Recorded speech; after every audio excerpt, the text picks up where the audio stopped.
सहनौ भुनक्तु सह वीर्यं करवावहै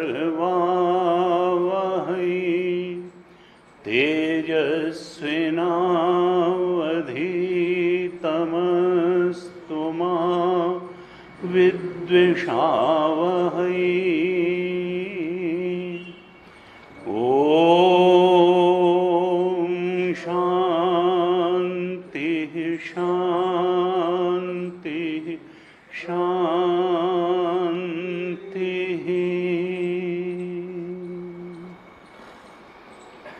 सदाशिवसमारम्भां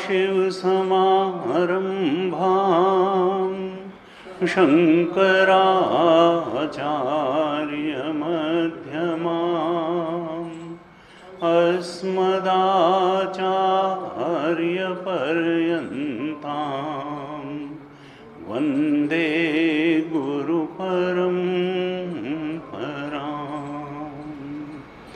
अज्ञानतिमिरान्धस्य ज्ञानाञ्जनशलाकया चक्षुरुन्मीलितं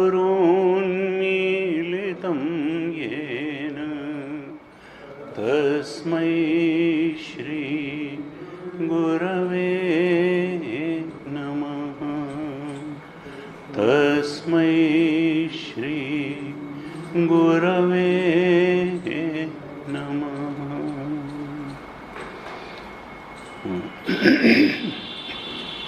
कुछ श्लोकों का पाठ करते हैं।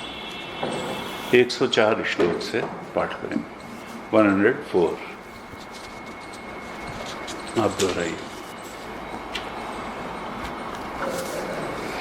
सर्वं ब्रह्मेति विज्ञानात्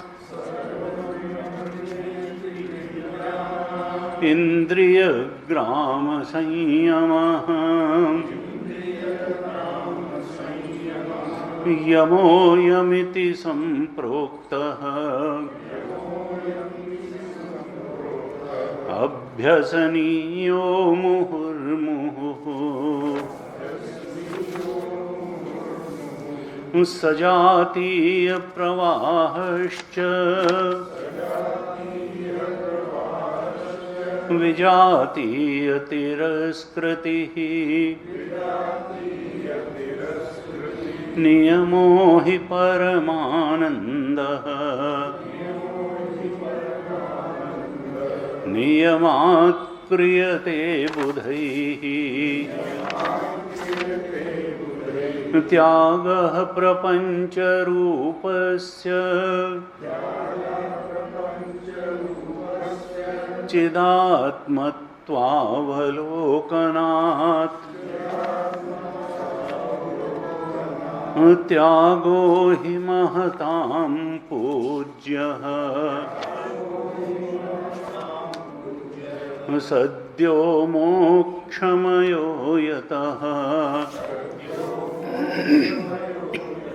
यस्माद्वाचो निवर्तन्ते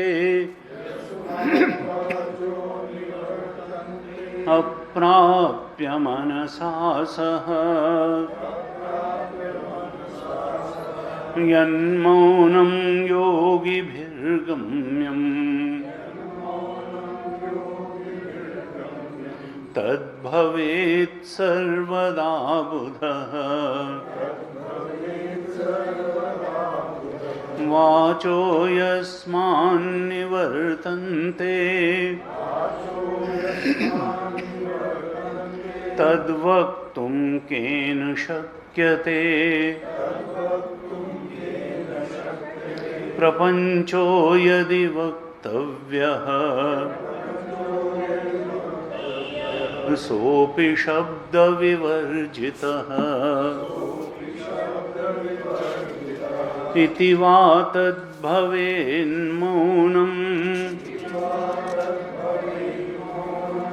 सतां सहज संगितं गिरामौनं तु बालानां प्रयुक्तं ब्रह्मवादिभिः आदावन्ते च मध्ये च जनो यस्मिन्न विद्यते येनेदं सततं व्याप्तं सदेशो विजनः स्मृतः कलनात् सर्वभूतानां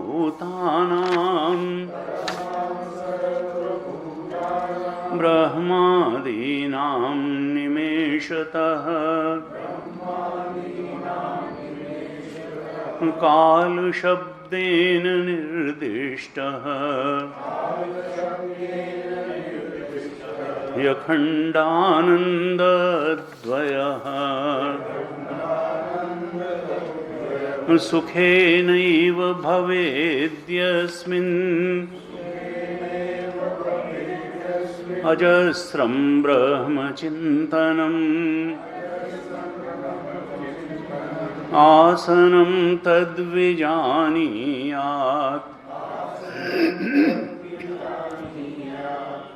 न इतरत् सुखनाशनम् सिद्धं यत् सर्वभूतादि विश्वाधिष्ठानमव्ययम् यस्मिन् सिद्धाः समाविष्टाः तद्वै सिद्धासनं विदुः यन्मूलं सर्वभूतानां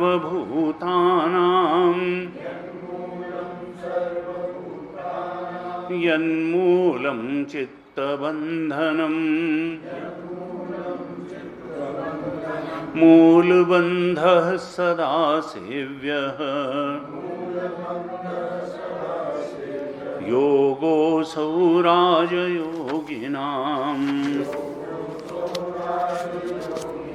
अङ्गानां समतां विद्यात् समे ब्रह्मणि लीयते नो चेन्नैव समानत्वम् ऋजुत्वं शुष्कवृक्षवत् दृष्टिं ज्ञानमयीं कृत्वा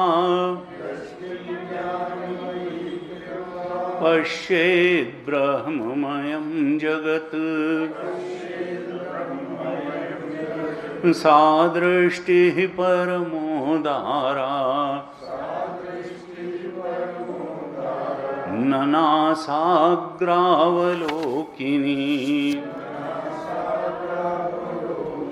दृष्टिदर्शन दृश्यानां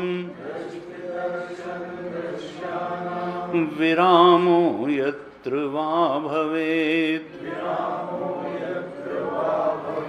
दृष्टिस्तत्रैव कर्तव्या न नासाग्रावलोकिनी।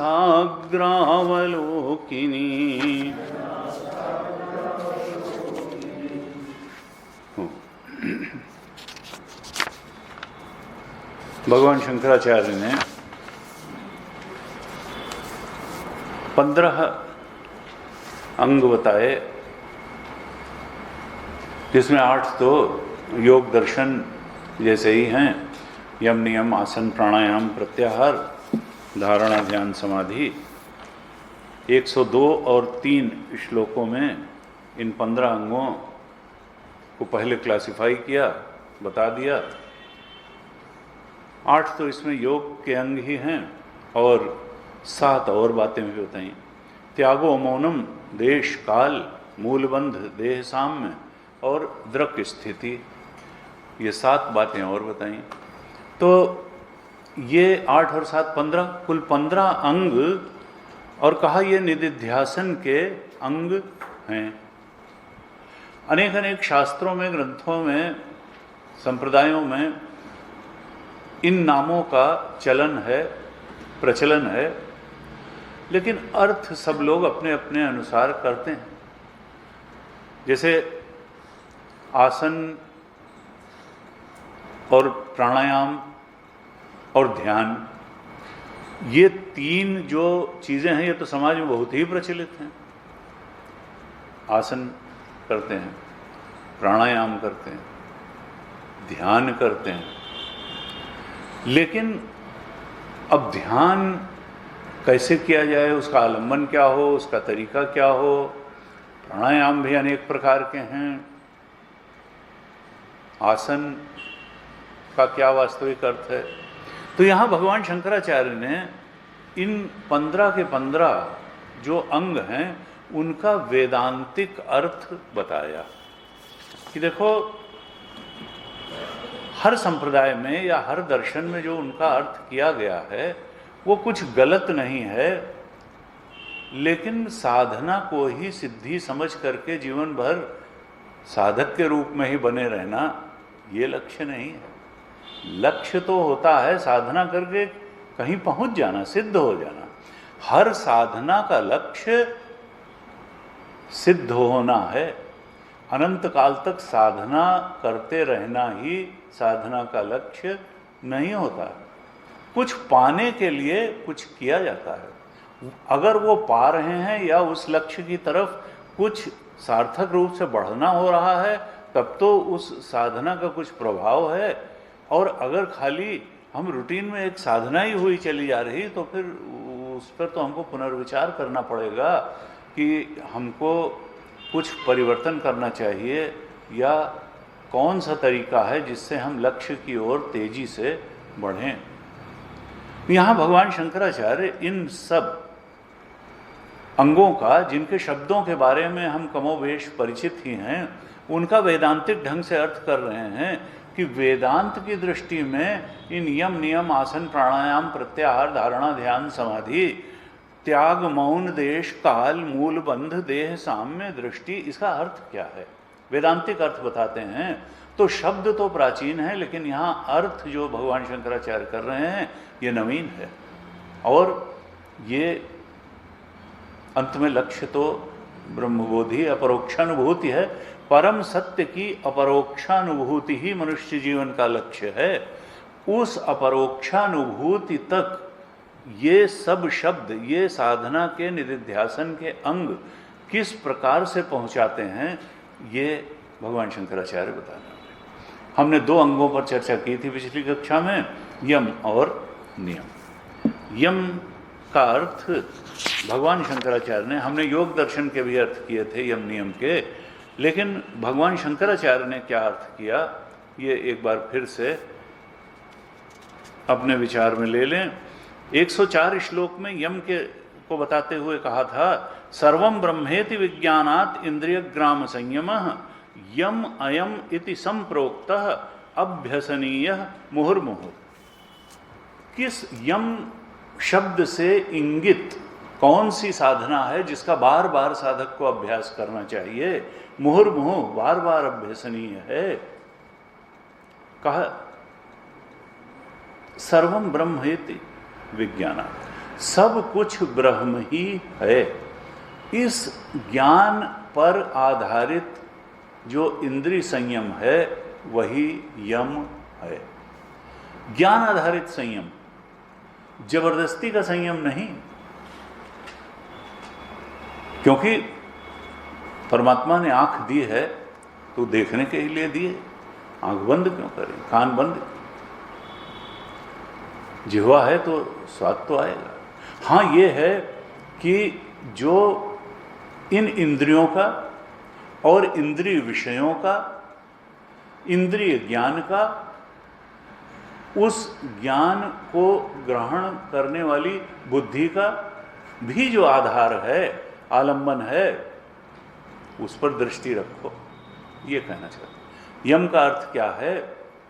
बुद्धि कोई अंतिम चीज नहीं है हमारे अस्तित्व में। अंतिम चीज आत्मा है, आत्मा का ब्रह्मत्व है। बुद्धि तो आत्मा के ज्ञान से ज्ञानी बनती है। और हमने पहले भी चर्चा की कि मांडुक्य उपनिषद के प्रारंभ में ही भगवान शंकराचार्य ने एक विचित्र सी बात कह दी कि अज्ञान की पहली संतान का नाम बुद्धि है। और हम बुद्धि को बहुत ही महत्व देते हैं। अरे भाई, बुद्धि नहीं हमारी ये कहती है, अरे तो वो तो अज्ञान की बेटी है। उनके पिताजी तो अज्ञान हैं, उनकी माताजी तो अज्ञान हैं। बुद्धि के साक्षी होकर के तुम सत्य में प्रतिष्ठित हो सकते हो। बुद्धि से विषय रूप में जैसे तुम संसार की सब बातों को जान लेते हो, वैसे परमात्मा को, परम सत्य को नहीं जान सकते। वो बुद्धि वृत्ति के दायरे में नहीं आएगा। वो बहुत बड़ा है ब्रह्म। तुम्हारा आत्मा जो है महान है। आत्मा को मनसिवांग गोचर, वो वाणी से बताया भी नहीं जा सकता और बुद्धि से ग्रहण भी नहीं किया जा सकता।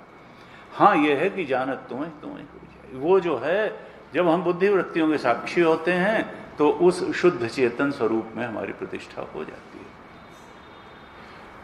तो कहा देखो, जो बुद्धि का आधार है, इंद्रिय का आधार है, इंद्रिय विषयों का आधार है, सर्वम ब्रह्मेति विज्ञानात्, उसको जानो और फिर उस अधिष्ठान को जान करके ये सब कुछ उस पर सुपर इम्पोज्ड है। सर्वम खलु इदम ब्रह्म के बोध में क्रमशः स्थित होने का प्रयास करो। इस बोध पर आधारित जो इंद्रिय और मन का संयम है, वह ही वास्तव में यम है। ये वेदांत का यम। और ये बार बार, अर्थात करना क्या है? करना तो ब्रह्माभ्यास है और उसके परिणाम के रूप में होगा इंद्रिय और मन का संयम। इंद्रिय और मन के पीछे नहीं पड़ना है उसको मारने के, कुचलने के। उससे तो फ्रस्ट्रेशन होगा। हमको तो जो असलियत है उसको पकड़ने की कोशिश करनी है, फिर ये चीजें तो अपने आप सधती चली जाएंगी।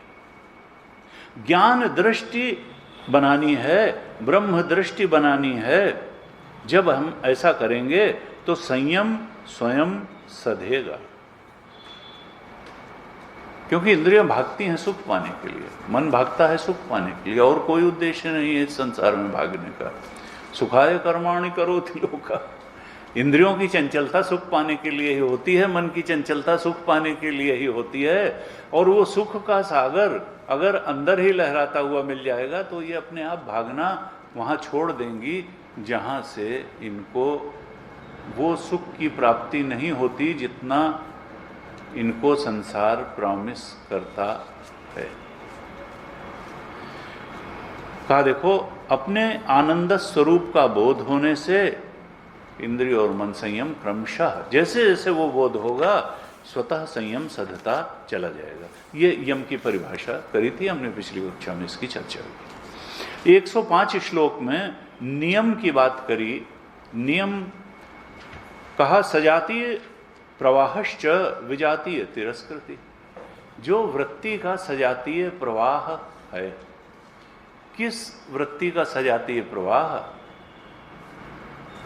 आत्म चिंतन करने वाली वृत्ति का सजातीय प्रवाह, आत्मा के स्वरूप का चिंतन करने वाली वृत्ति का सजातीय प्रवाह। अर्थात चिंतन के केंद्र में आत्मा का सच्चा स्वरूप हो, अपने आपा का सच्चा स्वरूप हो, और लगातार वृत्ति के केंद्र में थॉट के आलंबन के रूप में, थॉट के विषय, क्योंकि कोई भी वृत्ति बिना विषय के नहीं होती, कोई भी थॉट बिना किसी विषय का नहीं होता, और पूरे जागृत और स्वप्न में थॉट चलते रहते हैं। हम थॉट को नहीं रोक सकते, हम विषय क्या हो क्या ना हो इस पर हमारा अधिकार है। हम चाहे बाजार के बारे में सोचें, दफ्तर के बारे में सोचें, घर के बारे में सोचें, अपने स्वास्थ्य के बारे में सोचें, पड़ोसी के बारे में सोचें, विषय क्या हो हमारे थॉट प्रोसेस का, ये हमारे ऊपर है। तो यहाँ कहा सजातीय वृत्ति प्रवाह। वृत्ति प्रवाह तो चल ही रहा है हमेशा, लेकिन वृत्ति कभी यहाँ जाती है, कभी वहाँ जाती है, बंदर की तरह चंचल है, विषय बदलते रहते हैं। कहा सजातीय वृत्ति प्रवाह। वृत्ति तो रहे, लेकिन जो उसका विषय हो वो आत्मचिंतन ही हो, आत्म केंद्रित हो, आत्मा के ब्रह्मत्व के बारे में ही चिंतन हो, तो कहेंगे ये सजातीय वृत्ति प्रवाह है। इसको कहा ये नियम है। अगर हम ध्यान से बैठ जाएं, एकांत स्थान में बैठ जाएं और फिर आत्मा के ब्रह्मत्व का लगातार चिंतन करें, कहा ये नियम है। और जब हम ऐसा करेंगे तो किसी भी कर्म का परिणाम तो आता ही है। संसार के बारे में सोचते हैं, ठीक से सोचते हैं, सांसारिक कार्य में उतरते हैं तो वहां सफलता मिलती है। जब हम अध्यात्म का चिंतन करेंगे, आत्मचिंतन करेंगे आत्मा के, तो फिर उधर स्पिरिचुअल प्रोग्रेस भी होगी। ये सजातीय वृत्ति प्रवाह वृत्ति का उपयोग करके आत्मचिंतन करने पर अंतर्मुखी दृष्टि होगी, आत्मोन्मुखी दृष्टि होगी, और फिर आत्मा के शांति और आनंद का भी अंदर से ही अनुभव होगा। यहां कहा कि थोड़ा मोड़ा नहीं होगा, नियमो ही परमानंद। ये अगर हम करेंगे सजातीय वृत्ति प्रवाह, ये नियम है, तो परमानंद, परानंद, जो सबसे बड़ा आनंद है उसकी प्राप्ति होगी। विषयानंद तो बहुत छोटा सा आनंद होता है, थोड़ी देर के लिए होता है। कहा विषय निरपेक्ष आनंद की अनुभूति हमको होगी जब हम आत्मा के ब्रह्मत्व का लगातार चिंतन करेंगे, इस नियम का पालन करेंगे। और विजातीय तिरस्कृति है, अन्य किसी विषय को वृत्ति में नहीं आने देंगे। दोनों बातें, एक तो पॉजिटिव थॉट लेंगे और जो निगेटिव, अर्थात जो भी आत्मा के ब्रह्मत्व से दूर ले जाने वाली, अर्थात अन्य कोई भी विजातीय जो विषय है उसको वृत्ति के केंद्र में नहीं आने देंगे। सजातीय प्रवाहश्च विजातीय तिरस्कृति नियमो ही परानंद है। ऐसा जब हम सजातीय वृत्ति प्रवाह करेंगे तो फिर हमको अंदर आत्मानंद और आत्म शांति की का उस समय धीरे धीरे अनुभव होगा, और जितना जितना उसमें गहराई बढ़ेगी उतना उतना वो आनंद बढ़ेगा। ये आनंद स्वयं ही नियम को साधने वाला होगा, क्योंकि जिस चीज से हमको आनंद मिलता है उसके हम पीछे पड़ते हैं। जिस व्यक्ति से आनंद मिले, जिस परिस्थिति से आनंद मिले, जिस परिस्थिति से आनंद मिले, उस प्राणी पदार्थ परिस्थिति के पीछे, ये पदार्थ आनंद देने वाला है ये व्यक्ति। तो जब वो नियम, वो सजातीय वृत्ति प्रवाह और विजातीय की तिरस्कृति हमको क्रमशः आनंद ही नहीं बहुत गहरा और स्थायी आनंद देने वाला होगा, तो फिर व्यक्ति का नियम सधेगा। ऐसे जो है नियम बताया कि देखो धीरे धीरे जब हम ये करेंगे, और वो वृत्ति प्रवाह मनमानी नहीं होना चाहिए। उपनिषद ने जो तरीका चिंतन का बताया है उसके अनुसार चिंतन होना चाहिए। अपरोक्षानुभूति में आत्मचिंतन, आत्मा के ब्रह्मत्व के चिंतन के विषय में जो तर्क दिए गए हैं उन तर्कों के अनुसार चिंतन होना चाहिए। साधना पंचकम में भगवान शंकराचार्य ने कहा श्रुतिमता अस्तर का। देखो श्रुति जैसा बताती है या श्रुति तुल्य जो ग्रंथ हैं वो जैसा बताते हैं, उसके अनुसार जब हम आत्मा के ब्रह्मत्व का चिंतन करेंगे तभी उस लक्ष्य तक, उस आनंद शांति तक पहुंचेंगे। मनमानी चिंतन करने से नहीं पहुंचेंगे। इसलिए कहा श्रुति मतास तर्का। और श्रुति क्या कहती है, उपनिषद का संदेश क्या है कि देखो ब्रह्म के अतिरिक्त जितना दर्शन है वो भ्रम मूलक है। अज्ञान और अध्यास, हमने अध्यास भाष्य में किया, अध्यास रूप है। अधिष्ठान तो ब्रह्म तत्व है। ब्रह्म के अलावा जो भी है वो चाहे जीव है, जगत है या मायोपाधिक ब्रह्म है, माया की उपाधि से वही ब्रह्म तत्व ईश्वर कहलाता है।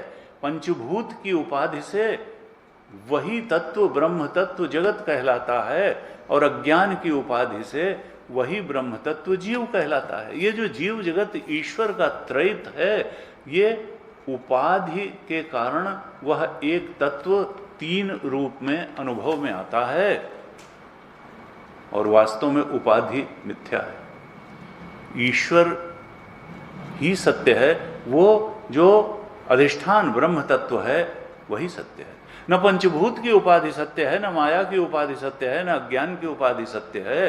उपाधियों के कारण अनेकता, द्वैत, त्रैत, अनेकत्व का बोध होता है, लेकिन सत्य तो अधिष्ठान ही है। शांतम शिवम अद्वैतम चतुर्थम मन्यन्ते स आत्मा स विज्ञेय, मांडुक्य उपनिषद का 7वां मंत्र।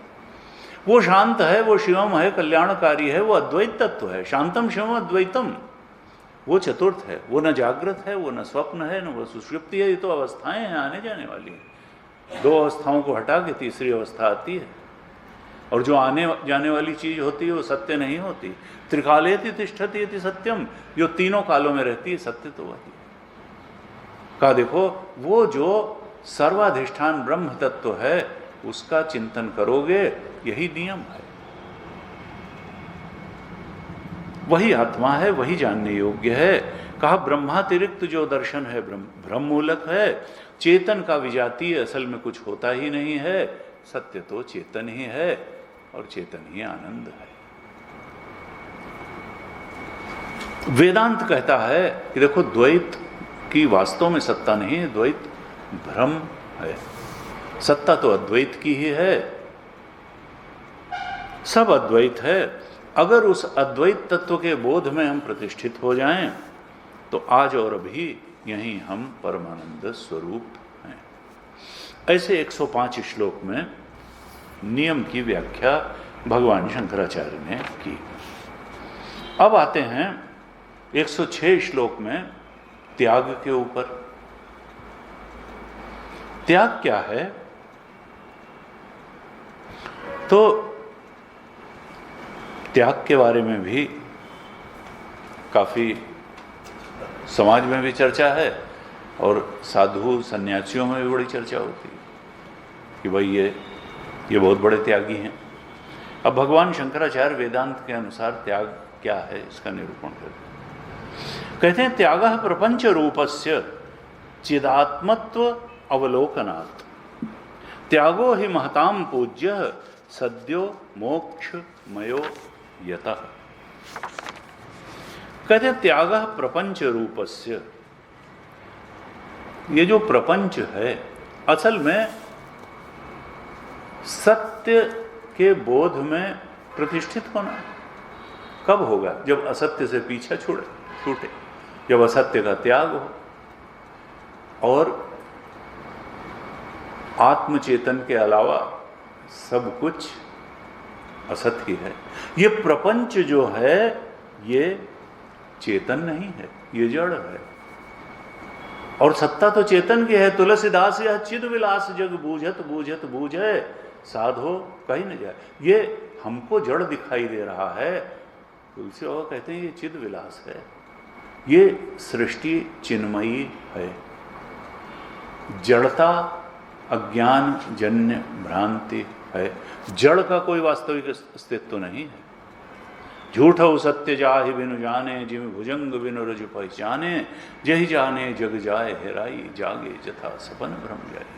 कहा कि त्याग प्रपंच रूपस्य, ये जो प्रपंच है, जो नाम और रूप दिखाई देता है, लेकिन जिसका मूल मसाला चेतन तत्व है। दृग्दृश्य विवेक में कहा, अस्ति भाति प्रियम नाम और रूप, ये 5 चीज़ों से मिलकर के हमारा ज्ञान बनता है। किसी भी चीज़ को हम देखते हैं, ये माइक है तो पहली तो चीज़ होती है कि है अस्ति, और फिर भांति ये मालूम पड़ रहा है, भांति प्रकाशमान है, हमको ज्ञान हो रहा है, तब तो कह रहे हैं कि ये है, अस्ति भी है, भांति भी है। और प्रियम, इस संसार की हर चीज में प्रियता हो सकता है, हमारे लिए ना हो, हमारे लिए प्रॉब्लम क्रिएटिंग भी हो सकती है। सिगरेट हमें अप्रिय हो सकती है, लेकिन किसी के लिए बहुत प्रिय होगी। जो नाली में रेंगने वाले कीड़े हैं उनके लिए तो वही सर्वस्व है। जो चीज़ हमारे लिए त्याज्य है वो किसी के लिए बहुत प्रिय है। इसलिए इस संसार में कुछ भी व्यर्थ नहीं है, वो प्रिय भी। कहा अस्ति भाति प्रियम, उसमें एक जो प्रियता है, अब माइक ना हो तो कैसे बोले और कैसे लोग सुने समझें, एक प्रियता भी है उसमें, हर चीज में है मालूम पड़ती है और प्रिय है, और नाम रूप भी है। इसका एक नाम है माइक और इसका एक रूप है, इस तरीके का। कहा कि देखो जो इसमें तीन बातें हैं, अस्ति भाति और प्रिय, ये अधिष्ठान से आई हैं। इसका भी जो अधिष्ठान है ब्रह्म तत्व ही है। मेज का अधिष्ठान भी ब्रह्म तत्व है, कमरे का अधिष्ठान भी, गाड़ियों का भी और हमारे शरीर का भी। केवल नाम रूप जो है इसका अपना है। ये जो अस्ति भाति और प्रियता इसमें है, ये अस्ति भाति और प्रियता ब्रह्म तत्व से आई है। केवल नाम रूप इसका है। अगर हम नाम रूप को पेनिट्रेट करके तब दृष्टि बना लें तो अस्ति भाति प्रियम के अलावा कुछ वहां दिखेगा नहीं। अस्ति का मतलब है जो वास्तव में जिसकी सत्ता है। अस्ति भाति प्रियम को ही दूसरे शब्दों में कहते हैं सच्चिदानंद। अस्ति माने है तो सत्य की ही तो होगी, असत की थोड़े सत्ता होगी। ये माइक पहले कुछ प्लास्टिक रहा होगा, कुछ लोहा रहा होगा, कुछ रहा होगा, और उसका भी अधिष्ठान तो क्या है, वो ब्रह्म तत्व ही निकलेगा। पंचभूतों से ही तो बना है, पंचभूत का अधिष्ठान अंत में तो ब्रह्म तत्व है, चेतन तत्व है। तो कहा अस्ति भाति और प्रियम, ये तो मूल मसाला है। सच्चिदानंद स्वरूप चेतन आत्मा, आनंद भी उसका धर्म है, वही सत्य है और वही चेतन है। केवल नाम रूप का आरोपण है, ये जो भिन्नता दिखाई देती है नाम रूप के कारण दिखाई देती है। जो अधिष्ठान है अस्ति भाति प्रियम। तो कहा त्याग किसका करना है? प्रपंच का, अर्थात नाम रूप का। त्याग प्रपंच रूपस्य, ये प्रपंच नाम रूप है। त्याग का मतलब ये नहीं है कि कैसे त्याग करें, आंख फोड़ लें, नहीं। दृष्टि ऐसी बनानी है कि इसका अधिष्ठान पे दृष्टि रहे, और व्यवहार जो है वो तो इस एक लीला मात्र फिर होगा। ज्ञानी के लिए लीला मात्र है व्यवहार। कहा त्याग प्रपंच रूपस्य चिदात्मत्व अवलोकन, जो चिदात्मा है, अधिष्ठान चेतन है, उसका अवलोकन हो, और उस अवलोकन पर आधारित प्रपंच के ये जो नाम रूप है इसका त्याग हो जाए। उस त्याग का भी मूल में क्या होगा? ब्रह्म तत्व का बोध। चिदात्मत्व अवलोकनात्, जो चिदात्मा है उसका अवलोकन, ब्रह्म दृष्टि, आत्मदृष्टि, सत्य दृष्टि होने से जो नाम रूप का पसारा है इसका त्याग हो, अर्थात इसमें सत्यत्व बुद्धि का त्याग हो। त्याग का मतलब ये नहीं झूठो सत्य जाए बिनु जाने, जिम भुजंग बिनु, रस्सी के ज्ञान से त्याग हो जाएगा। जब ज्ञान होगा तो मरीचिका में जल नहीं है, दिखता है, दिखना बंद नहीं होगा, सत्यत्व बुद्धि चली जाएगी। कहा त्यागो ही महताम पूज्य, ऐसा त्याग महात्माओं के लिए बहुत आदरणीय है, पूजनीय है। जो चिदात्म अवलोकन पर आधारित प्रपंच का त्याग है, प्रपंच के नाम रूप में सत्य बुद्धि का त्याग है, वह त्याग महात्माओं में पूजनीय है। सद्यो मोक्षमयो यतः, और इस प्रकार का त्याग तत्काल ही मोक्ष दिलाने वाला है। मोक्ष होना किससे है? असत से ही तो होना है, दुख से ही तो होना है, अज्ञान से ही तो होना है, और सच्चिदानंद में पहुंचना। सत का उल्टा असत, चित्त का उल्टा अचित, ज्ञान का उल्टा अज्ञान, आनंद का उल्टा दुख। तो दुख, अज्ञान और असत से ही तो मुक्ति होनी है। अगर चितात्मत्व अवलोकनात् प्रपंच रूप का त्याग हो जाए तो फिर सद्यो मोक्षमय हो जाता है। ये तो सद्यो तत्काल मोक्ष देने वाला है। ये जो परमानंद में स्वरूपावस्थान है, तत्काल मोक्ष देने वाला है।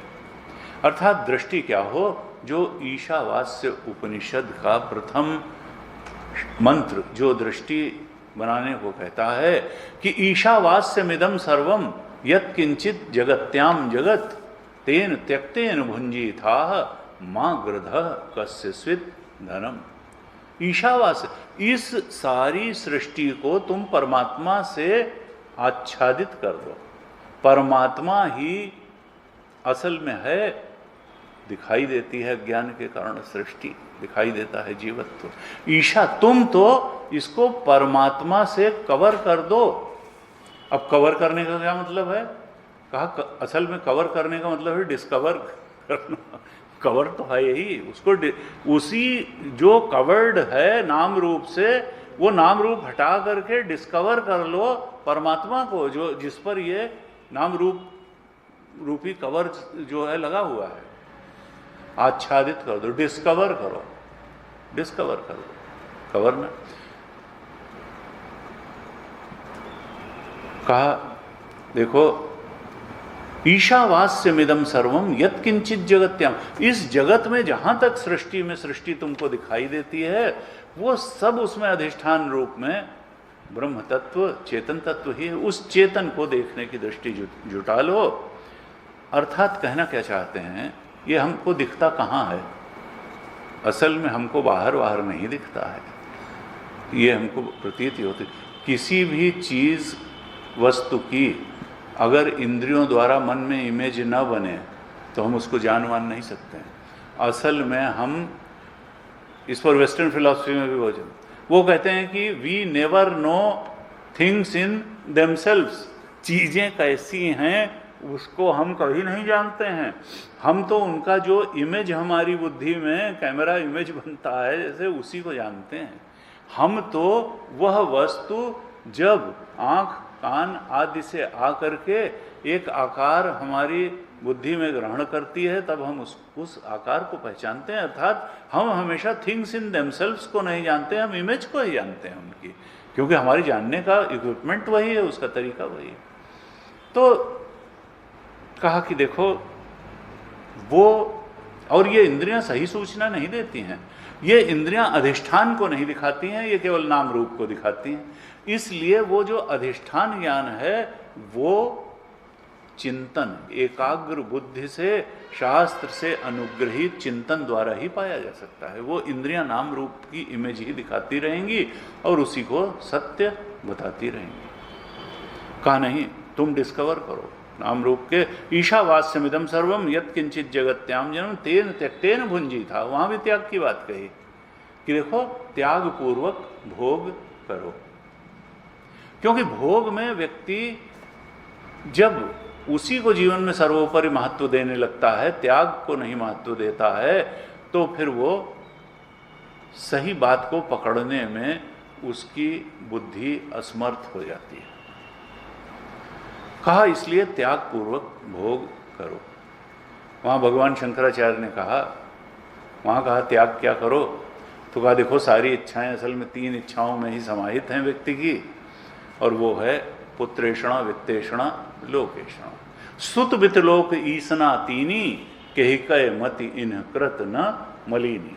उन्होंने कहा देखो ये जो ऐषणाएं हैं, डीप डिजायर्स हैं, ये बुद्धि को सत्य पकड़ने लायक नहीं रहने देती हैं, मलिन कर देती हैं। पुत्रेषणा, वित्तेषणा, पहले नंबर पर व्यक्ति परिवार बहुत अच्छा रहे, फिर वित्तेषणा, पैसा हमारे पास काफ़ी आ जाए, पैसे से सब चीज़ मिलती है, फिर लोकेषणा, सुत वित्त लोक ईसना तीनी, पुत्रेषणा, वित्तेषणा, लोकेषणा, हम मिनिस्टर बन जाएं, चीफ मिनिस्टर बन जाए, या जो भी जिस प्रकार से भी हमें लोक सम्मान मिल जाए। तो पुत्रेषणा, वित्तेषणा, लोकेषणा, वहाँ भगवान शंकराचार्य ने कहा देखो इनको बहुत अपने मन पर सवार मत होने दो। ईशावास्यमिदं सर्वम यत्किंचित जगत्याम जगत तेन त्यक्तेन भुंजी था। उस आत्म तत्व, ईश तत्व, परमानंद का भोग कौन कर सकता है?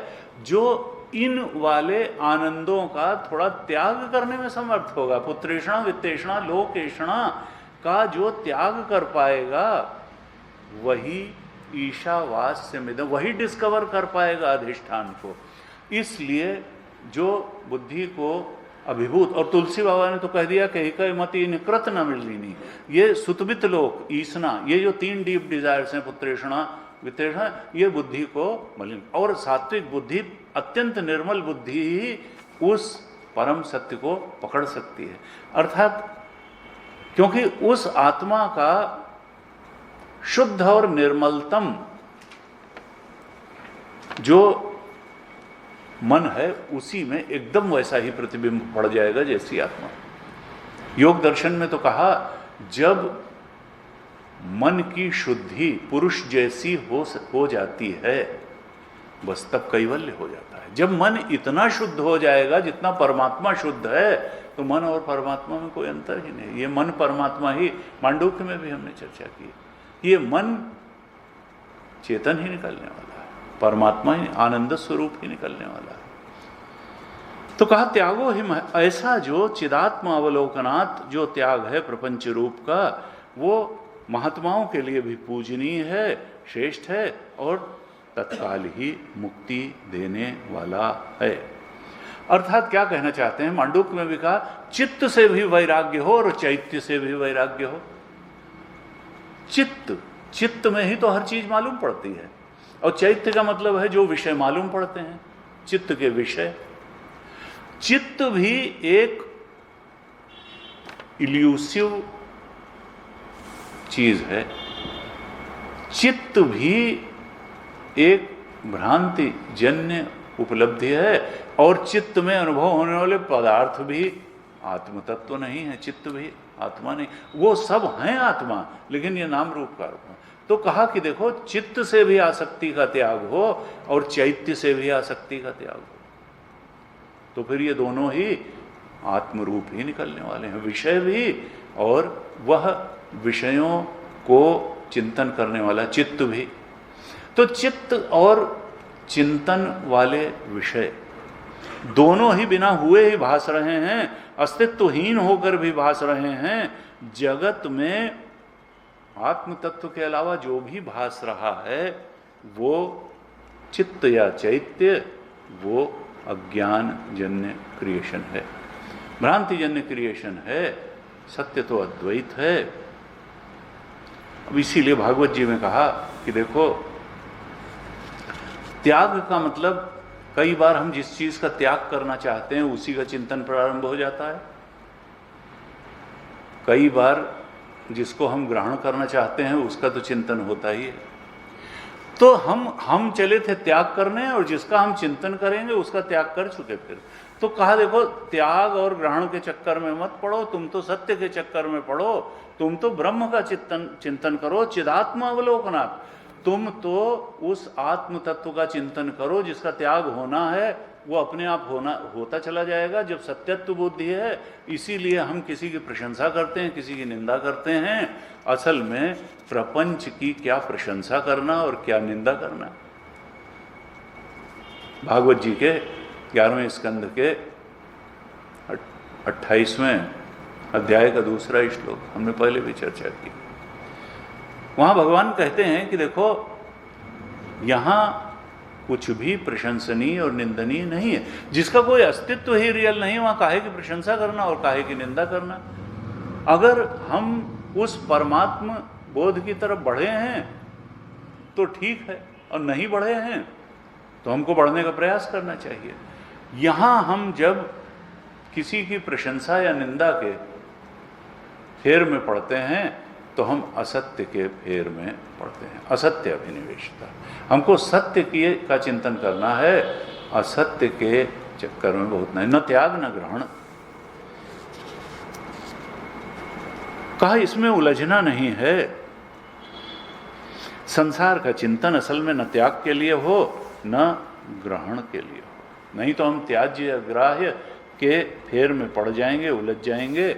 हमको आत्मचिंतन करना है, हमको प्रपंच नहीं तत्व को देखना है। तत्व को देखने पर आधारित प्रपंच का त्याग तो स्वयं होगा, यही त्याग असली त्याग है। एक योग वाशिष्ठ में कथा आती है कि बृहस्पति जो देवताओं के गुरु हैं, उनका पुत्र था कच्छ। कच्छ और देवयानी की कथा बहुत प्रसिद्ध है, भागवत जी में भी आती है।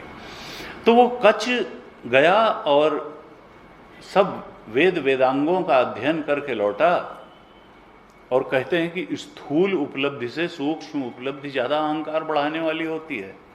ज्ञान का अहंकार धन और संपत्ति के अहंकार से ज़्यादा बड़ा होता है।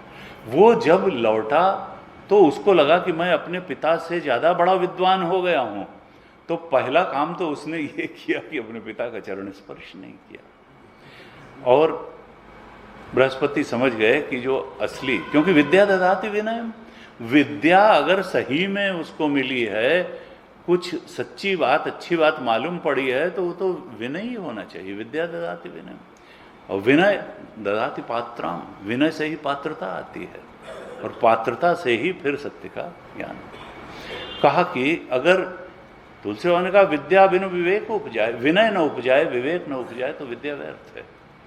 बृहस्पति ने जब देख लिया कि ये ऐसा है तो इसने कहा बेटा तुमको, उन्होंने कहा शांति मिल गई, क्योंकि अगर शांति नहीं मिली तो विद्या किस काम की। तो उसने कहा पिताजी शांति तो नहीं मिली। उन्होंने कहा कि विद्या का फल तो शांति है, विद्या का फल अहंकार अभिमान नहीं है। जब कच्छ ने कहा शांति नहीं मिली तो बृहस्पति ने कहा तो शांति प्राप्त करने का प्रयत्न करो। उसने कहा शांति कैसे मिलेगी?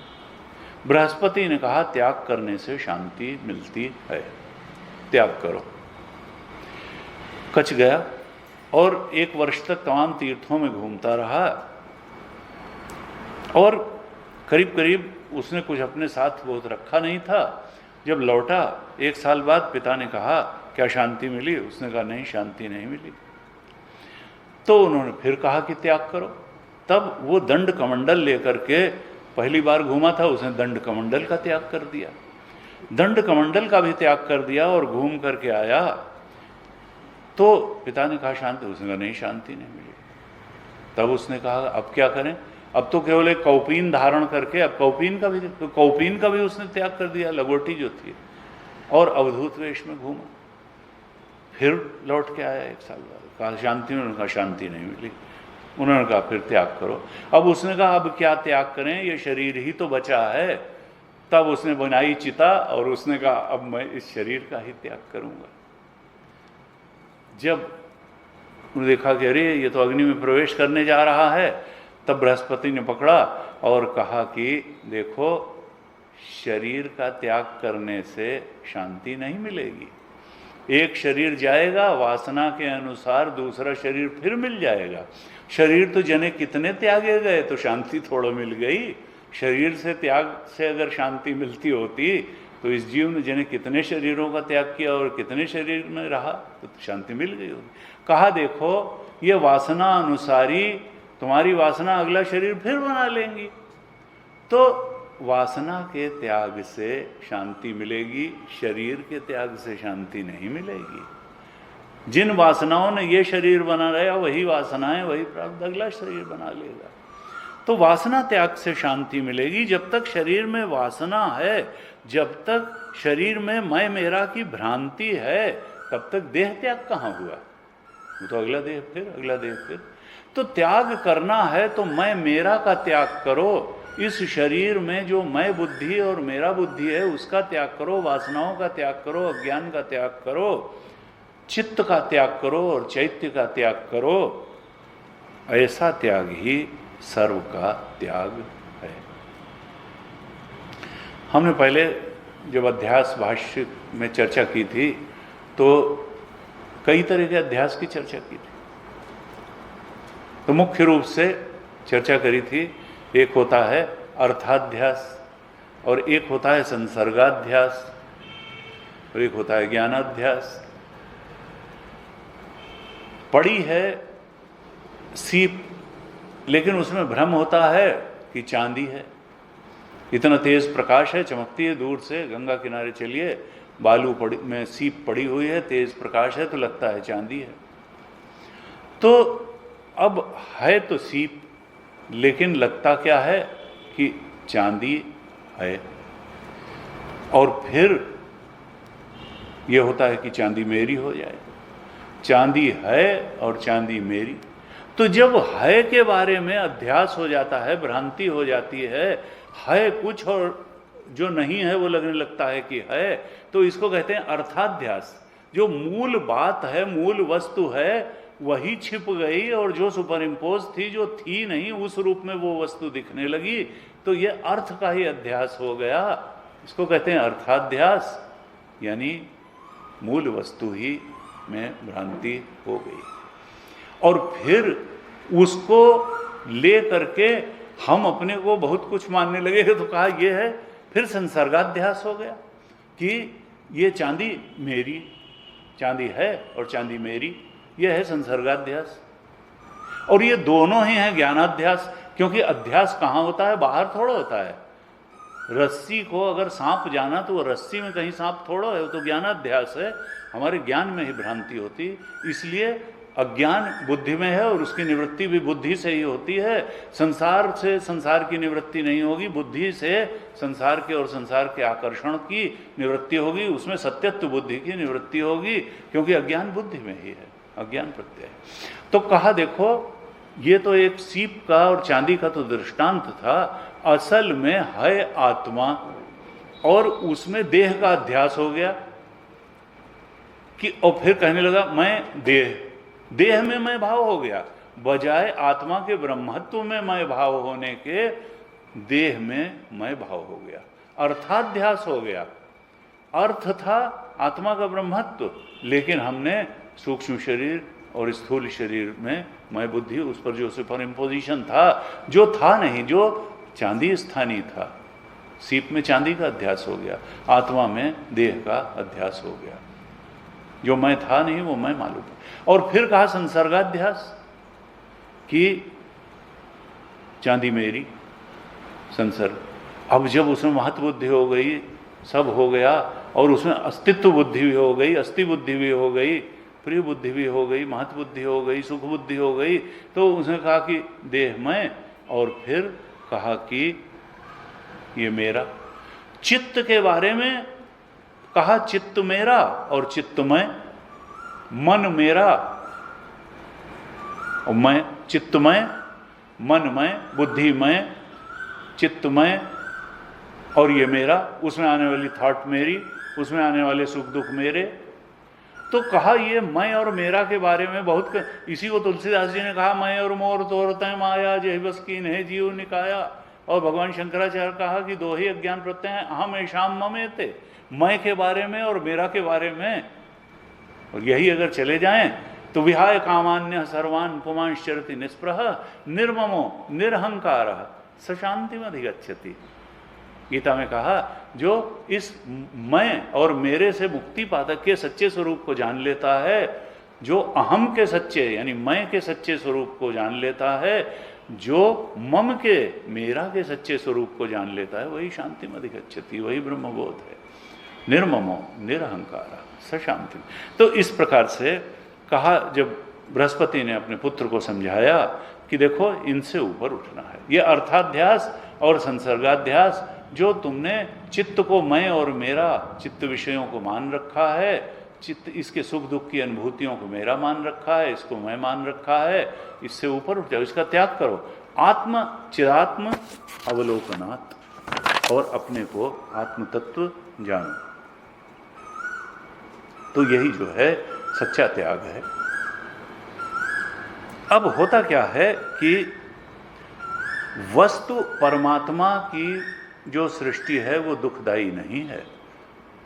एक है यहां परमात्मा सृष्टि, ईश सृष्टि, और एक है जीव सृष्टि। परमात्मा ने पेड़ बनाया, परमात्मा ने जमीन बनाई।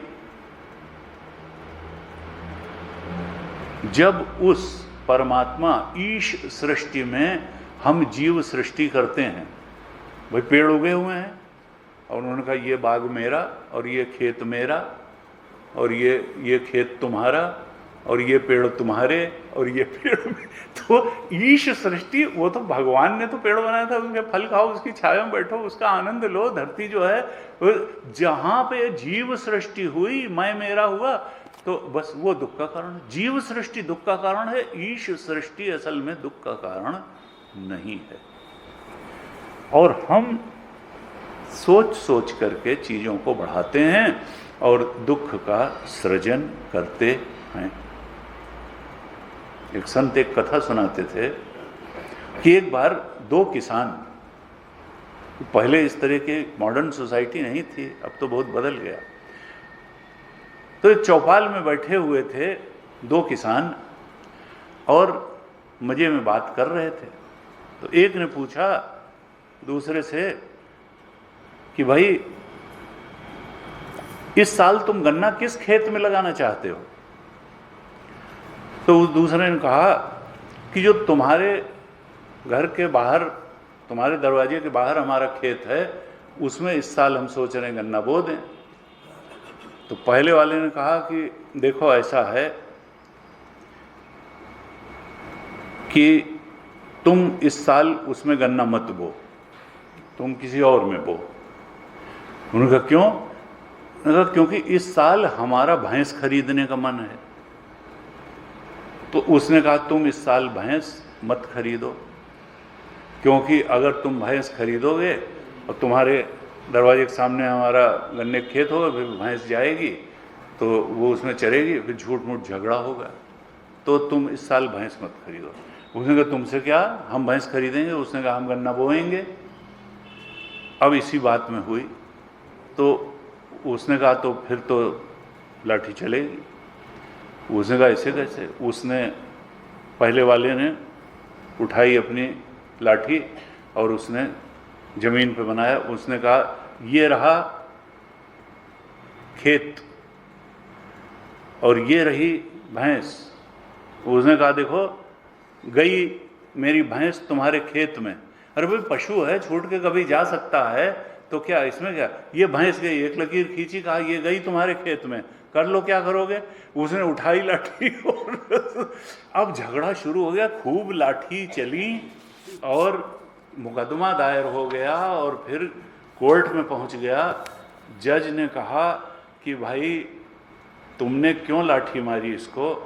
तो उसने कहा कि इसलिए कि इसने भैंस मेरे खेत में चरने भेज दी थी। उसने कहा कि तुम्हारा खेत कहाँ है, उसमें क्या बोया? उसने नहीं अभी बोया कुछ नहीं है, लेकिन उसमें मैं गन्ना बोने वाला हूँ।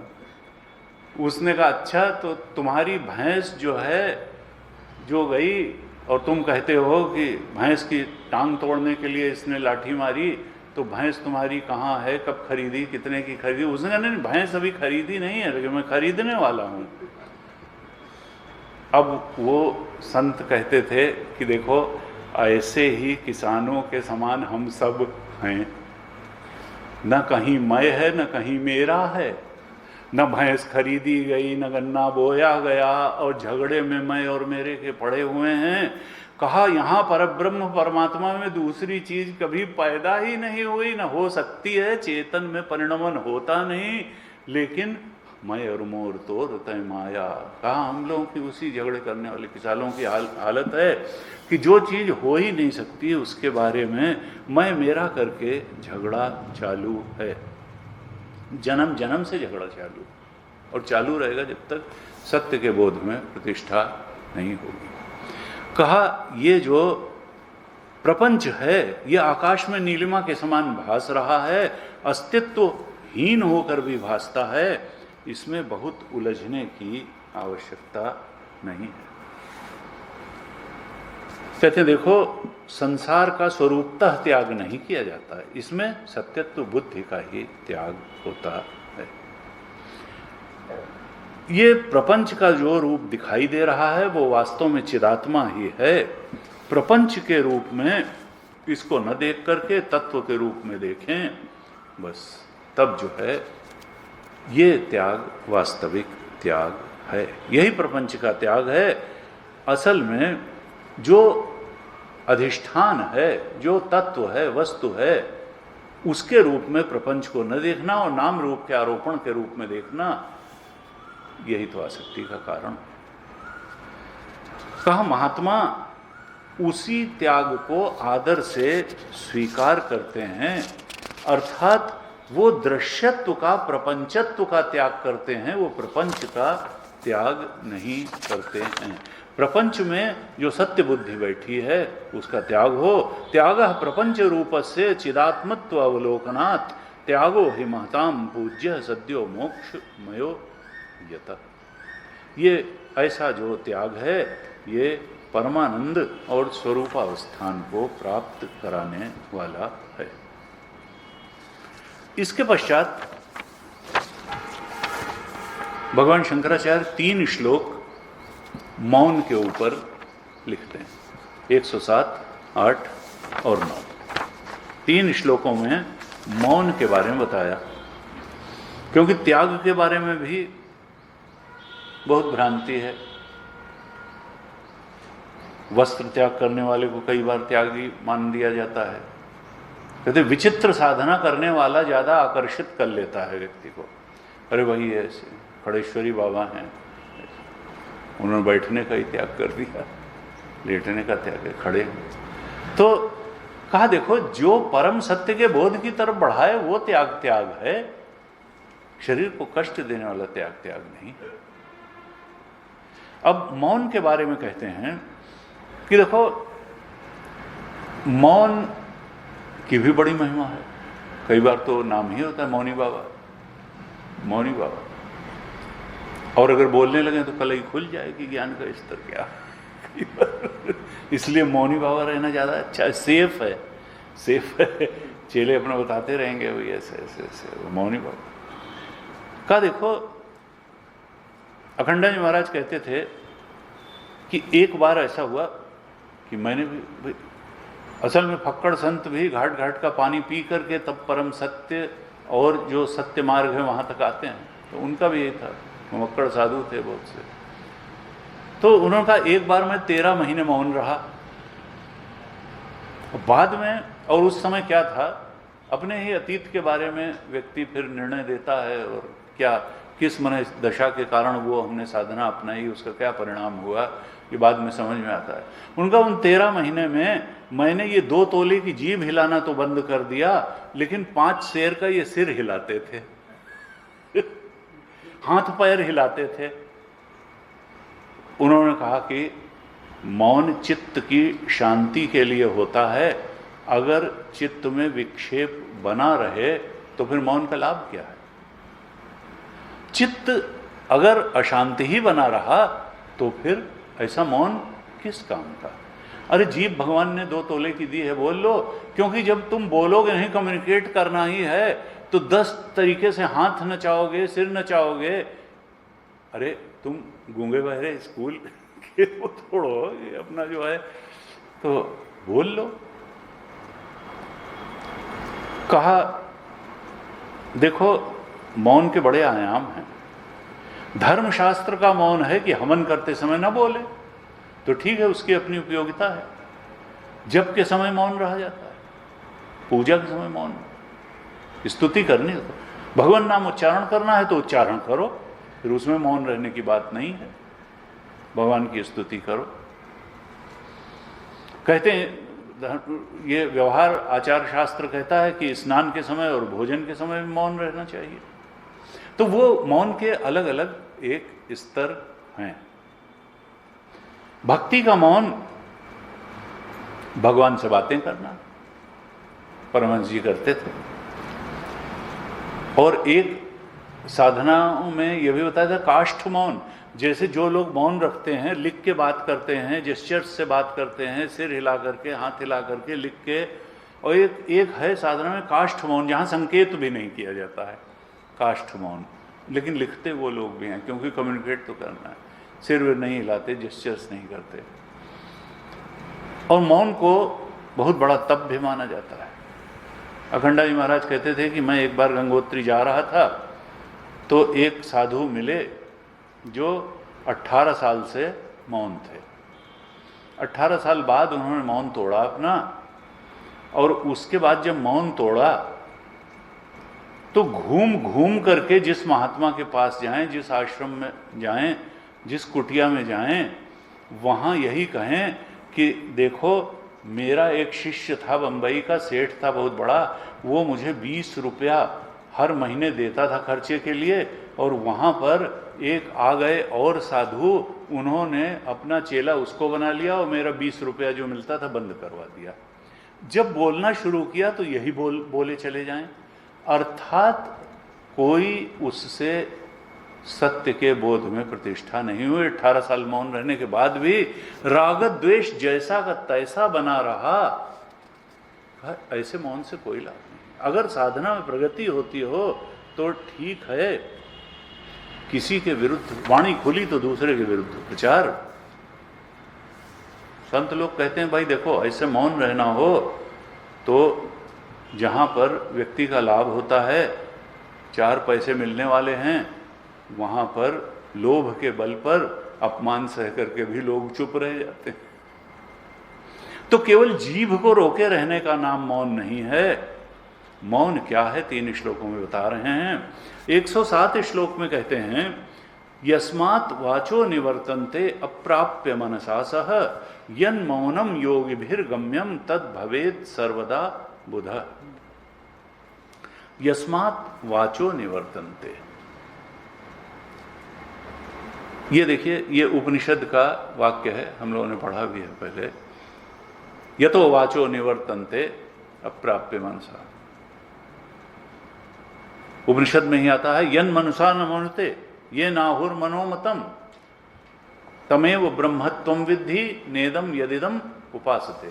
यन मनसा न मनुते, जिस तत्व का मनन करने में ये मन समर्थ नहीं है, जो मन द्वारा मनन अर्थात वृत्ति के दायरे में नहीं आता, जो मन द्वारा मनन नहीं किया जा सकता। यन मनसा न मनुते ये नाहुर मनोमतम, जिसके कारण मन को मनन करने की शक्ति सामर्थ्य प्राप्त होती है, लेकिन जिसका मनन करने में मन समर्थ नहीं है, हाँ मनन सामर्थ्य उससे प्राप्त होती है, अगर वो ना हो तो मन में मनन की सामर्थ्य नहीं आएगी। यन मनसा न मनुते ये नाहुर मनोमतम तमेव ब्रह्मत्वम, जो मन को भी मनन की सामर्थ्य देने वाला है, लेकिन जिसका मनन करने में मन समर्थ नहीं है, तमेव ब्रह्मत्वम बुद्धि, उस तत्व को तुम ब्रह्म तत्व जानो। नेदम यदिदम उपासते, जिसको तुम इदम इदम रूप से जिसकी उपासना करते हो, यह करके जिसकी उपासना करते हो, ये भगवान ये वो ब्रह्म नहीं है, वो ब्रह्म का प्रतीक है। नेदम यदिदम उपासते, तो कहा कि यस्मात् वाचो निवर्तन्ते अप्राप्य मनसा सह, जहां से वाणी लौट आती है और मन भी लौट आता है। न मन वहां तक पहुंच सकता है, न वाणी पहुंच सकती है, वो मनसि वांग अगोचर है, वो वाणी के परे है। वो वाणी को बोलने की सामर्थ्य देता है, मन को मनन की सामर्थ्य देता है, इंद्रियों को, आंख को देखने की सामर्थ्य, कान को सुनने की सामर्थ्य, कर्मेंद्रियों को कर्म करने की सामर्थ्य सब, क्योंकि वही है तो सामर्थ्य भी वही देगा। कहा यन मौनम योगिभिर्गम, ये जो वृत्ति और वृत्ति में आने वाली विषय हैं, ये सत्य नहीं है, ये तत्व नहीं है। वृत्ति का साक्षी जो है वो ब्रह्म है। ब्रह्म बोध ही वास्तविक मौन है। यस्माद् वाचो निवर्तन्ते अप्राप्य मनसा सह यन मौनम योगिभिर्गम्यम, ऐसा मौन ही योगियों का लक्ष्य होता है। तद भवेद सर्वदा बुधा, ऐसा जो मौन है वही योगियों का लक्ष्य होता है, वही योगियों का प्राप्तव्य है, गंतव्य है। अर्थात ब्रह्म बोध रूप मौन। विवेकी का मौन क्या है? ब्रह्माभ्यास करते हुए उस परम सत्य ब्रह्म तत्व की बोध की तरफ बढ़ना, यही मौन है। वेदांत का मौन ये है। कहा जो महात्मा लोग हैं वो राग की कथा नहीं कहते, रोग की कथा नहीं कहते, भोग की कथा नहीं कहते, वो रूप जगत की चर्चा नहीं करते हैं, वो तो जो सत्य तत्व है अधिष्ठान उसकी चर्चा करते हैं। वाणी के साथ मन जिसे न प्राप्त करके लौट आता है, वही मौन योगियों का लक्ष्य है, गंतव्य है। और बुद्धिमान को चाहिए तद भवेत सर्वदा बुधा, कि बुद्धिमान ऐसे ही मौन को धारण करने का प्रयास करे। अर्थात आत्मा में स्थिति प्राप्त करने का प्रयास करे। का जो साक्षी है वही ब्रह्म है और वही योगियों का गंतव्य स्थान है। 108 श्लोक में कहा, वाचो यस्मान निवर्तन्ते तद वक्तुम केन शक्यते प्रपंचो यदि वक्तव्यः सोपि शब्द विवर्जिता। कहते हैं वाचो यस्मान निवर्तन्ते तद वक्तुम केन शक्य, जहां से वाणी लौट आती है, वाचो यस्मात् निवर्तन्ते, वाणी अपने घेरे में आत्मा को नहीं ले सकती, आत्मा का वर्णन करने में वाणी समर्थ नहीं है। वाणी जहां से लौट आती है, वाचो यस्मान निवर्तन्ते तद वक्तुम केन शक्यते, उसको किस प्रकार से बताया जा सकता है, उसका वर्णन, अर्थात ब्रह्म अवर्णनीय है, उसका वाणी से इशारे किए जा सकते हैं, सीधे सीधे वर्णन नहीं तो बताते और सब लोग वैसे ही जान लेते जैसे संसार की चीजों के बारे में जान लेते हैं। कहा देखो, जहां से वाणी लौट आती है उसका वर्णन किस प्रकार किया जा सकता है, अर्थात नहीं किया जा सकता है, ब्रह्म अवर्णनीय है, तो फिर क्या प्रपंच का वर्णन किया जा सकता है? भगवान शंकराचार्य दूसरी लाइन में इसको भी नकारते हैं, कहते हैं प्रपंचो यदि वक्तव्य सोपि शब्द विवर्जिता, प्रपंच जो है उसके बारे में भी ठीक ठीक नहीं बताया जा सकता है, क्योंकि उसको बताने के लिए अधिष्ठान भी तो बताना पड़ेगा, अस्ति भाति प्रियम भी तो बताना पड़ेगा, और उसको तो बताया नहीं जा सकता, नाम रूप के ही बारे में बताया जा सकता है। कहा प्रपंचो यदि वक्तव्य सोपि शब्द विवर्जिता, जो प्रपंच है उसका वर्णन भी शब्द के परे है, शब्दों से प्रपंच का भी वर्णन नहीं किया जा सकता, और प्रपंच के अधिष्ठान ब्रह्म तत्व का भी वर्णन नहीं किया जा सकता है। कहा प्रपंच का वर्णन भी नहीं हो सकता, ब्रह्म तत्व का भी नहीं हो सकता। अब कहते हैं क्यों? चलो हमने ये तो मान लिया कि भाई ब्रह्म का ये प्रपंच अवर्णनीय है, क्यों कहते हो? का देखो, प्रपंच जो है चूंकि अनुभव में आ रहा है, इसलिए इसको खरगोश के सींग या वंध्यापुत्र या आकाश सुमन की तरह असत नहीं कह सकते। खरगोश के सींग तो तीनों कालों में न हैं न दिखते हैं, अनुभव में भी नहीं आते, लेकिन प्रपंच तो अनुभव में आता है। चूंकि अनुभव में आ रहा है इसलिए इसको असत नहीं कह सकते हैं। और अगर ज्ञानी की ब्रह्म दृष्टि से देखें, आत्म दृष्टि से देखें, ब्रह्म दृष्टि से देखें, तो ये सत्य भी नहीं है, ये तो असत है, इसका कहीं कोई अस्तित्व ही नहीं है। जीव दृष्टि से देखें, जीव भाव वाले के लिए जगत पूरी तरह सत्य है। जीव भाव में जो अभी है उसके लिए तो जगत पूरा सत्य है, लेकिन जो ब्रह्म भाव में स्थित हो गया, ब्रह्म स्वरूप की सत्यता से जो परिचित हो गया, उसके लिए तो जगत असत है, उसके लिए जगत है नहीं। अब क्या हुआ? इसकी बीच की स्थिति हो गई। न तो इसको सत्य कह सकते हैं क्योंकि अनुभव में आ रहा है, और न इसको असत कह सकते हैं क्योंकि ये अनुभव में आ रहा है, न इसको सत्य कह सकते हैं क्योंकि सत्य तो आत्मा है, ब्रह्म है। ये सत्य भी नहीं कह सकते, इसीलिए वेदांत ने एक शब्द कॉइन किया, मिथ्या, भ्रांत, अध्यास। ये क्या है? ये न सत्य है न असत है, सद असद विलक्षण है, ये मिथ्या है, ये एक भ्रांति है, दिखता है, इसलिए असत नहीं है। और ब्रह्म रूप से जैसे सत्य है वैसे सत्य में सद असद विलक्षण है, इसलिए कहा ये मिथ्या है, ये भ्रांति है, ये अध्यास रूप है।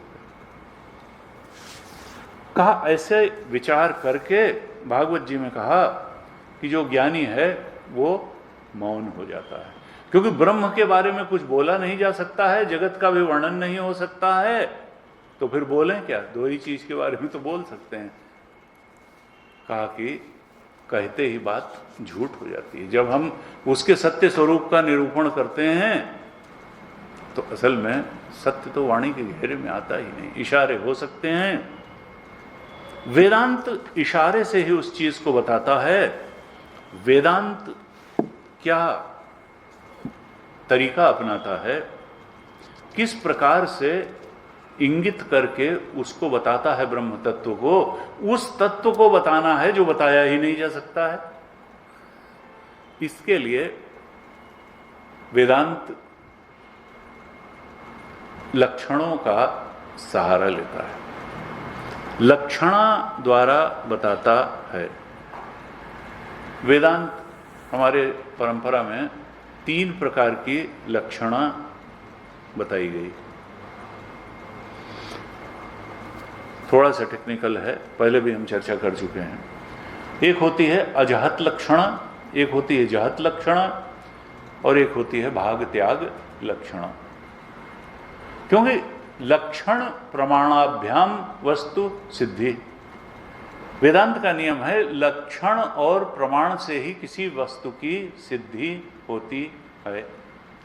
किसी ने कहा कि भाई ऐसा ऐसे लक्षण हैं, ये इस प्रकार का 4 पैर होंगे, ऐसा शरीर होगा, गले में वो लटक रही होगी, तो वो देखना ऐसा जो पशु होगा वो गाय होगी, और नेत्र प्रमाण होगा।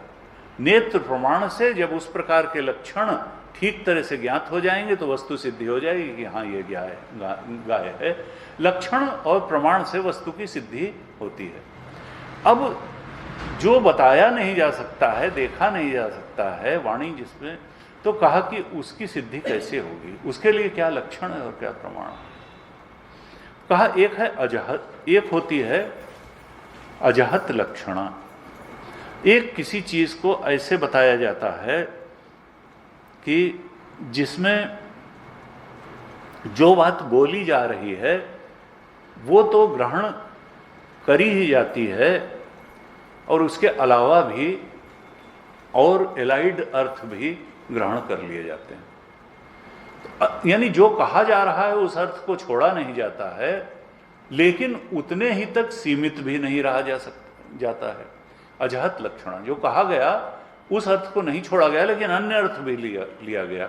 दृष्टांत क्या है, जैसे आपके यहाँ कोई आया अतिथि और आपने कहा आप भी भोजन कर लीजिए, हम भोजन करने जा रहे हैं। उसने कहा कि नहीं नहीं अभी हमारी इच्छा नहीं। कहा नहीं नहीं अच्छा 2 कौर खा लीजिए, 2 ग्रास खा लीजिए, 2 कौर खा लीजिए।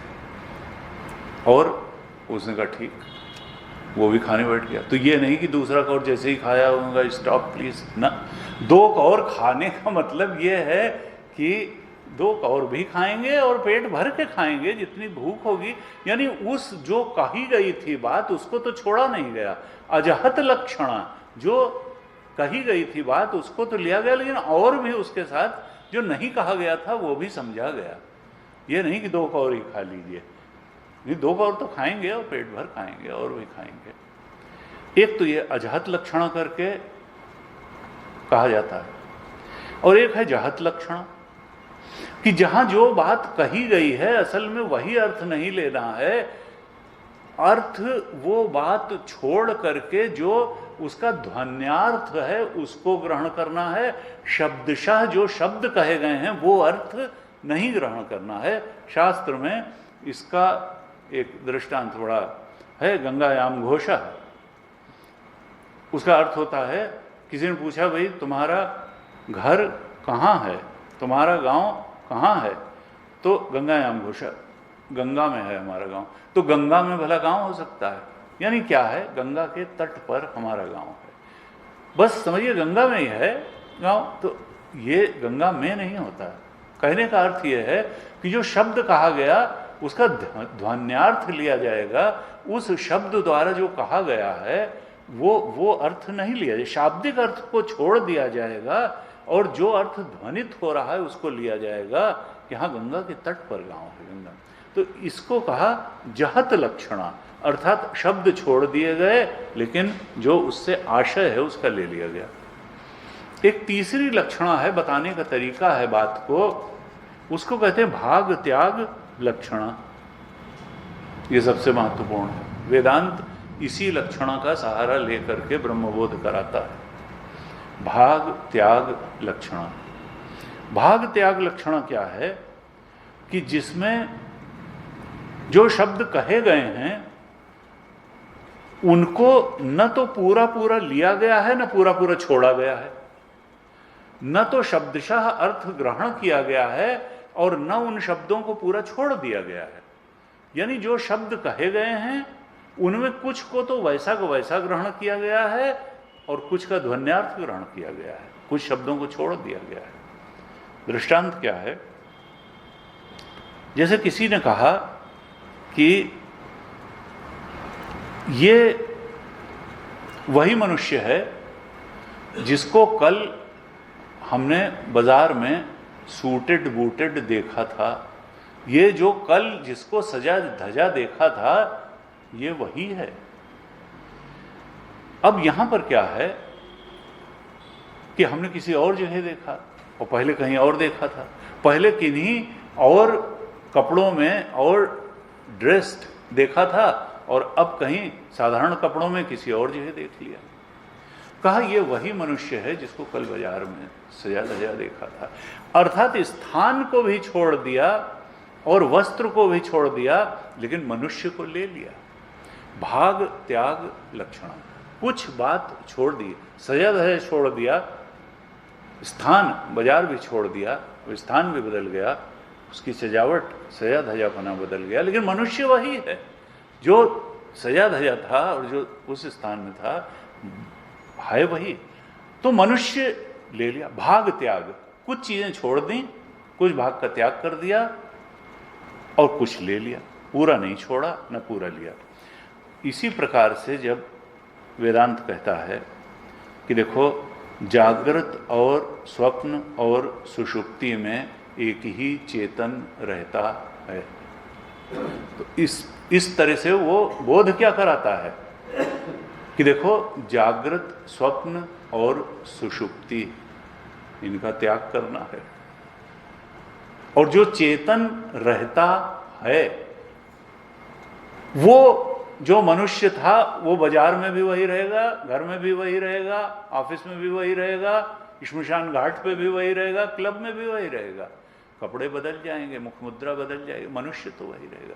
वो चेतन जागृत अवस्था में भी वही रहेगा, स्वप्न अवस्था में भी वही रहेगा, सुषुप्ति में भी रहेगा, ये न रहे तो भी वो वही रहेगा। इस प्रकार से भाग त्याग लक्षण करके वेदांत सत्य का बोध कराता है। अवस्थाएं छोड़ दो और चेतन को ग्रहण कर लो। वो तीनों अवस्थाओं में भी है, चेतन तीनों अवस्थाएं न रहने पर भी है। चेतन को पकड़ो, वो आवरण को मत पकड़ो। इस तरह से भाग त्याग लक्षणा, ये वेदांत का तरीका है। वेदांत जो नहीं बताया जा सकता, इस तरह से भाग त्याग लक्षणा द्वारा वेदांत उस न बताए जाने वाले तत्व का बोध कराने में भी समर्थ होता है। आज ओम पूर्णमदः पूर्णमिदं पूर्णात् पूर्णमुदच्यते पूर्णस्य पूर्णमादाय नमेवावशिष्यते। ओम शांति शांति शांति। हरि ओम श्री गुरुभ्यो नमः। हरि ओम।